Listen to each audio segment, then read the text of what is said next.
உடைச்சு ஊத்துன முட்டை குழம்பு ரெசிபி ஒரு சில பேர் கமெண்ட்ஸில் கேட்டிருந்தீங்க. உங்களுக்காக இந்த வீடியோ. ஒரு பேனை அடுப்பில் வச்சுட்டு 1 டேபிள் ஸ்பூன் சீரகம், சோம்பு, மல்லி, பட்டை, கிராம்பு, ஏலக்காய், கல்பாசி, அன்னாசிப்பூ, கருவேப்பிலை, கொஞ்சம் மிளகு சேர்த்து வாசம் வரும் வரை வறுத்துக்கலாம்.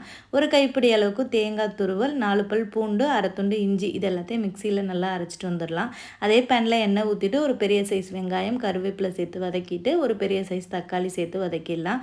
ஒரு டேபிள் ஸ்பூன் மிளகாய் பொடி, ஒரு டேபிள் ஸ்பூன் மல்லிப்பொடி, ஒரு டேபிள் ஸ்பூன் சிக்கன் மசாலா சேர்த்து அதையும் மிக்ஸ் பண்ணிடலாம். நம்ம அரைச்ச அந்த தேங்காய் பேஸ்ட்டையும் சேர்த்துட்டு மிக்ஸ் பண்ணிவிட்டு குழம்புக்கு தேவையான அளவுக்கு உப்பும் தண்ணியும் சேர்த்து இதை நல்லா கொதிக்க விட்டுடலாம். மூடி போட்டு நல்லா கொதிச்சு வரையில் தான் இந்த முட்டையை உடச்சி நம்ம சேர்க்கணும். அவிச்ச முட்டை கூட சேர்த்துக்கலாம். ஆனால் உடச்சி ஊற்றி வைக்கும்போது இன்னுமே நல்லா டேஸ்ட்டாக இருக்கும். இதை முட்டை ஊற்றுனதுக்கப்புறமா உடனே கிளறிடக்கூடாது. நல்லா அது வெந்ததுக்கப்புறம் தான் மிக்ஸ் பண்ணணும்.